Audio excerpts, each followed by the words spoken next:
Muito bem, irmãos, 1 Coríntios capítulos 12 e 13, muita coisa boa que a gente tem aprendido com aquela igreja, né? Sempre lembrando que a igreja de Corinto era uma igreja que estava começando, era composta ali de um povo muito misturado, judeu, grego, né, gente que estava vindo aí do mundo pagão, de extrema idolatria e aquilo tudo lá. Então Paulo está ensinando a igreja e tudo aquilo que ele vem ensinando são problemas que a igreja já tinha falado com ele, são assuntos de uma carta que essa igreja escreveu para ele a respeito de tudo aquilo que ele vem falando, a respeito de divisões, a respeito de contenda, a respeito de ceia. E aqui ele vai tratar de um tema bastante interessante, que é a respeito dos dons espirituais. E Paulo começa dizendo, acerca dos dons espirituais, irmãos, não quero que vocês sejam ignorantes, não quero que vocês não tenham conhecimento, pelo contrário, quero que vocês tenham conhecimento a respeito dos dons espirituais. Primeiro precisamos entender o que são dons espirituais. Dons espirituais são presentes que Deus dá às pessoas, aos membros da sua igreja, às pessoas que amam ao Senhor. E aqui quando eu falo igreja, eu não estou falando de rótulo de igreja, mas aquela igreja daqueles que amam a Jesus, daqueles que servem ao Senhor. Então Deus dá um presente, ou alguns presentes de acordo com a vontade dele, né? A gente também não entende por que Deus dá um para um e outros para outros, lá como é a parábola dos talentos. É um mistério de Deus, não cabe a nós questionarmos isso, muito pelo contrário. A respeito de receber dons espirituais, a gente deve agir sempre com muita humildade. Então, dons espirituais são capacitações que Deus dá aos seus servos para que eles abençoem outras pessoas, para que o reino de Deus avance. Ele vai dizer aqui que ele dá os seus dons para aquilo que é útil. Útil para quem? Para a pessoa? Não. Útil para abençoar a vida do meu irmão, útil para abençoar a vida de outras pessoas, útil para abençoar a igreja do Senhor. O que estava acontecendo aqui é que alguns membros ali da igreja estavam querendo se vangloriar, né, se autoproclamar com alguns dons mais importantes, que eles julgavam ser mais importantes. Por exemplo, dom de línguas, dom de profecias, né, que são dons que aparecem mais. E aí eles estavam querendo se autoproclamar, e Paulo vai dizer, não, o dom que Deus concede, ou os dons espirituais que Deus concede, são para o outro, nunca para a sua autoproclamação, é para a proclamação do reino de Deus, para que o nome do Senhor seja honrado, seja glorificado, e também, é claro, para abençoar a vida de outras pessoas. Então estava acontecendo ali aquele problema com os dons espirituais. Alguns estavam se achando mais importantes porque tinham alguns dons, enquanto outros irmãos eram menosprezados porque tinham dons na cabeça dele aparentemente inferiores. E não é isso que acontece. E aí Paulo vai falar a respeito dos dons espirituais de acordo com o corpo. Ele vai usar uma analogia do corpo humano, e a igreja também chamada de um corpo de Cristo. E assim como o corpo humano tem vários membros e cada membro tem a sua função, nenhum membro é mais importante do que o outro. Paulo vai discorrer sobre isso aqui, sobre o olho, sobre o ouvido. Então, cada membro tem a sua função no corpo, e quando um membro sofre, todo o corpo é atingido.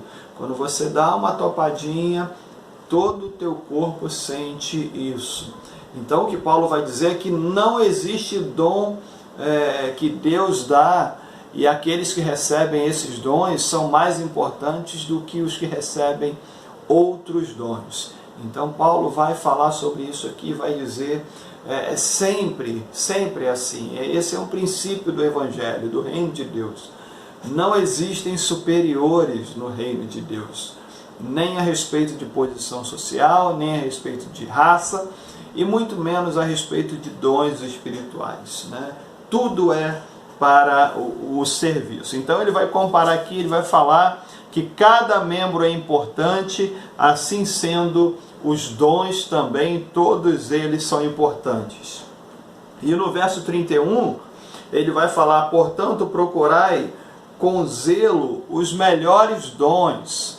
Embora ele diga para o povo, para os irmãos, vocês não podem se considerar melhores uns dos outros, mas vocês podem buscar os melhores dons. E aí ele vai elencar aqui, um dos problemas ali era o dom de línguas e o dom de profecia, e ele vai colocar outros dons à frente, que são melhores, e a gente vai ver isso um pouco mais à frente, que são melhores do que o dom de línguas, principalmente, né? Que é um tema que ele vai tratar bastante aqui, e vai tratar também lá no capítulo 12, que nós estaremos tratando disso amanhã.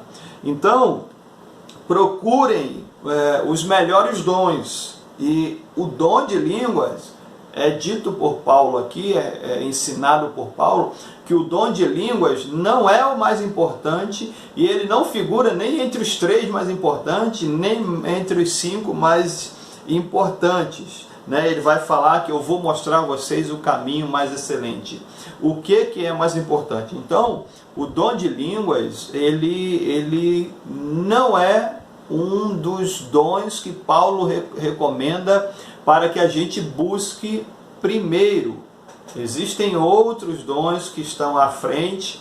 Quando você lê com cuidado o texto, você vai ver, né, dons muito mais importantes, por exemplo, o dom de cura, o dom da fé, o dom da sabedoria, que você vai servir pessoas que recebem esses dons para servir para o outro. Por exemplo, o dom de línguas não edifica ninguém, a não ser que haja intérprete, mas o dom de línguas é uma coisa muito pessoal, é uma coisa muito íntima, muito tua com Deus. Aí você está falando assim, pastor Fábio, você como pastor batista, você crê em dom de línguas? Eu jamais posso botar Deus dentro de uma caixinha e dizer que Deus não pode conceder dons. Alguns teólogos, principalmente os tradicionais, os batistas, acreditam que alguns dons ficaram naquela época do Novo Testamento. Eu não corroboro com isso, porque eu não posso limitar a ação de Deus. Não creio que Deus age assim. Por outro lado, mais à frente a gente conversa sobre isso, não temos tempo para tratar disso aqui. Por outro lado, o dom de línguas hoje, ele é muito mal utilizado, inclusive com o mesmo pecado que os irmãos de Corinto estavam cometendo. Para quê? Para se autoproclamarem. Então, se eu falo em línguas, eu sou mais importante, eu sou mais espiritual do que aquele que não fala em línguas. Isso é um pecado. Não vou entrar no mérito aqui da questão do dom de línguas. Eu não tenho esse dom de línguas, eu não falo em línguas, mas quem sou eu para dizer que alguma coisa que Deus queira dar, isso não pode acontecer? Não sou eu que defino isso, e é com muita humildade que a gente precisa encarar isso. No outro momento eu posso até dar a minha opinião, né, sobre isso. E na verdade eu acho até que é uma discussão sem razão de existir. Por exemplo, nós os batistas, né, congregacionais, algumas denominações mais tradicionais, não creem no dom de línguas, né? Agora, as igrejas pentecostais, neopentecostais, os irmãos pentecostais, creem no dom de língua. Então eu jamais, pessoalmente, eu vou discutir com alguém, eu jamais vou ensinar a um irmão, por exemplo, da Assembleia de Deus, que ele não deve crer no dom de língua. Não, ele é da Assembleia de Deus, então ele precisa conhecer a doutrina dele lá, de acordo com a palavra do Senhor, e aí ele vai tecer o seu julgamento a respeito do dom de língua. Se ele me perguntar o que eu acho do dom de línguas, aí eu vou falar para ele a minha opinião. Mas eu jamais vou discutir com ele, jamais vou dizer que eu estou certo, que ele está errado. É uma discussão meio sem fim, que não vai levar a lugar nenhum. Somos todos irmãos. Como disse aqui, nós somos todos batizados em um só Espírito. O Espírito Santo dá dons a quem Ele quer, como Ele quer e quais Ele quiser dar. Então nós somos aqui todos irmãos, e essas diferenças são diferenças de compreensão humana. Isso, na verdade, não vai levar a lugar nenhum. Então Paulo vai falar aqui a respeito sobre isso, sobre os dons, e ele vai dizer no verso 31, procurem com zelo os melhores dons, e eu vos mostrarei um caminho mais excelente. Qual é o caminho mais excelente? É o amor. É o caminho do amor.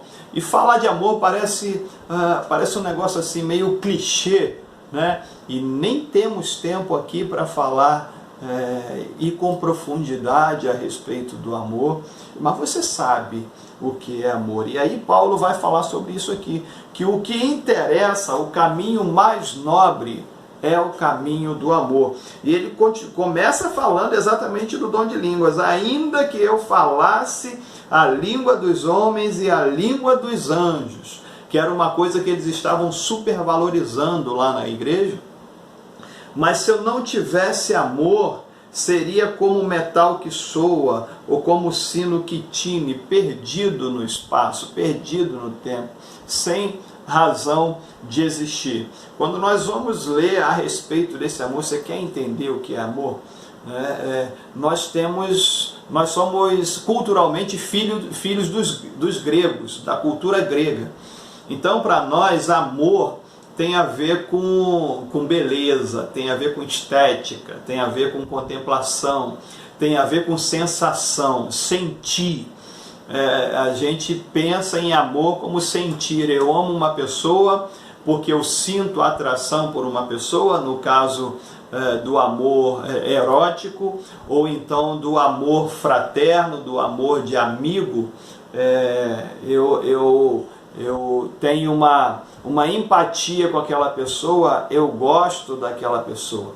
Então o grego tem essa ideia de que amor é sensação, é sentir amor. Mas para o povo judeu, para o povo hebreu, o povo de Israel, e quem está falando isso aqui é Paulo, amor não tem nada a ver com sentimento. Amor é dar. Amor é você fazer mesmo, é agir. Fazer alguma coisa boa por uma outra pessoa. Aqui eu lembro do pastor Martin Luther King, quando ele, falando a respeito, pastor Martin Luther King, para quem não conhece, por volta de 1968, 69, no final da década de 60, início de 70, foi por ali, eu acho que ele foi assassinado em 68 ou 69, na época lá do racismo extremo nos Estados Unidos, e ele era um pastor batista, negro.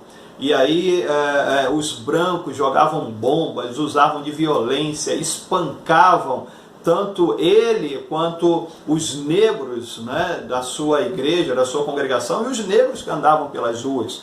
O negro não podia andar na mesma calçada de um branco. Se tivesse 3 ou 4 brancos e um negro, o negro ia ser espancado.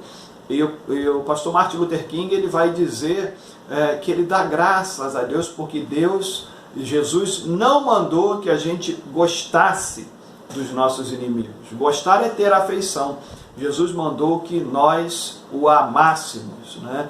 Para que nós devemos amar os nossos inimigos. Então, ele vai dizer que ainda que as pessoas joguem bomba, ainda que ele não goste daquelas pessoas, ele ainda assim sabe que é possível amá-las. E ele vai em busca disso, e ele tem uma luta em relação a isso, contra o preconceito racial, e isso é muito interessante. Então, para o povo grego, amar é sentir. Para o povo judeu, amar é fazer algo pela pessoa amada. Por exemplo, nós fazemos muita coisa, vamos trazer aqui para o nosso arraial, dentro da igreja, falar de nós evangélicos. Nós fazemos muita coisa sem amor. Por exemplo, se você diz que ama a Deus, Às vezes você sai do culto emocionado e você diz, eu amo o Senhor. Isso não tem nada a ver com o amor do Senhor, não. Amar ao Senhor é obedecer. Se você não obedece à palavra do Senhor, não diga que você o ama. Você pode cantar, Senhor, eu te amo, você pode chorar, você pode levantar as mãos, fazer o que você quiser, mas se você não obedece ao Senhor, não obedece a sua palavra, obedece somente a si próprio, você precisa repensar isso que você chama de amor ao Senhor. Se você não ama a palavra do Senhor, se você não lê a palavra do Senhor, se você não busca ter um encontro diário com o Senhor através da oração, você precisa repensar o teu amor ao Senhor e muito cuidado quando você diz que ama o Senhor, porque amar a Deus é dar a Ele. Dar o quê? A minha vida, o meu tempo, os meus bens. Quanta gente dá dízimo na igreja religiosamente, é só religiosidade, porque dá fazendo conta, dá preocupado se vai fazer falta. Não, o amor ele é generoso, e é isso que ele vai dizer do verso 4 ao verso 8. Vamos ver, olha o amor que Paulo vai ensinar, que reflete exatamente o amor de Deus.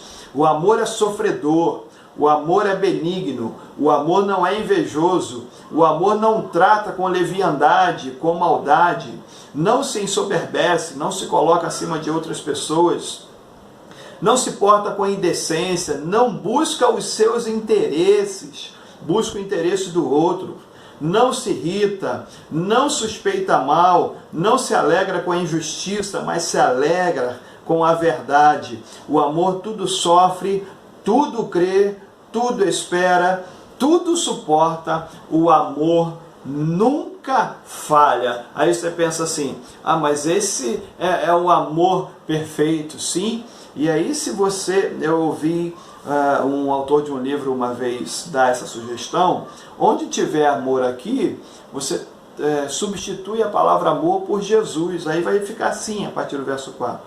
Jesus é sofredor, é benigno, não é invejoso, não trata com leviandade, não se ensoberbece, Jesus não se porta com indecência, Jesus não busca seus interesses, Jesus não se irrita, Jesus não suspeita mal, Jesus não se alegra com a injustiça, Jesus se alegra com a verdade, Jesus tudo sofre, Jesus tudo crê, Jesus tudo espera, Jesus tudo porta, tudo suporta, Jesus nunca falha. Esse é o nosso padrão de amor. É inatingível humanamente falando, mas nós devemos buscar esse amor que a gente vê na vida e no exemplo de Jesus. O amor de Jesus foi aguentar sem amaldiçoar aqueles que estavam fazendo mal a ele na crucificação. Jesus não jogou praga sobre aqueles que o estavam crucificando, cuspindo no seu rosto, o pregando naquela cruz, humilhando, nada disso. Por quê? Porque esse é o amor de Deus. O amor de Deus está lá em João 3,16, porque Deus amou o mundo de tal maneira que deu o único Filho. Deus nos ama mesmo, porque Ele deu aquilo que Ele tinha de mais importante. Ele deu para morrer em nosso lugar lá na cruz. Então, amar a Deus é muito mais do que sentir o cabelo do braço arrepiar na hora do culto, na hora do louvor. Muito pelo contrário, nós precisamos amar a Deus obedecendo a sua palavra. O apóstolo João, que é chamado, conhecido como apóstolo do amor, lá na sua primeira carta, lá no finalzinho antes de Apocalipse, ele vai dizer aqui no capítulo 3, verso 18, que nós não devemos amar de palavras, mas devemos amar com atitude. E João lá, ele está escrevendo também para uma igreja onde o pano de fundo é a cultura grega. Lembra que o grego fala em amor, para o grego é contemplar, é estética. Ele vai dizer, não, irmãos, não amem com palavras, não falem que amem. Ou se você fala que ama, faça alguma coisa por alguém. Se você ama alguém, faça isso por alguém. Por exemplo, o bom samaritano que socorreu aquele rapaz, ele não conhecia o rapaz que tinha sido espancado, mas o socorre. É uma atitude de amor, mesmo sem conhecer. E nós estamos vivendo hoje, nesse período de eleição aí, nós vamos ver esse amor que é só de palavras, né? A gente vai ver político beijando criança pobre, né? Abraçando criança suja, comendo pastel na rua da feira, no Alcântara, tomando caldo de cana. É um período que eles fazem tudo e que eles amam todo mundo e que o coração deles é grande demais. Mas a gente sabe que é tudo blá, blá, blá. Né? Na realidade, eles amam o seu próprio estômago. Né? Então, o apóstolo Paulo vai nos chamar aqui para nós amarmos com o amor hebreu, o amor da ação. Não amarmos com o amor grego, mas amarmos com aquele amor que é dadivoso, com aquele amor que faz. Então, nós somos chamados hoje a repensar o amor que nós temos no nosso coração. É um amor grego de sentir? Não é esse o amor que Deus quer, mas o amor de, inclusive, se dar para alguém, de suportar, de sofrer por causa do outro e em prol do outro. Que Deus te abençoe e que Deus nos encha do seu amor. Amém? Deus te abençoe, querido, em nome de Jesus.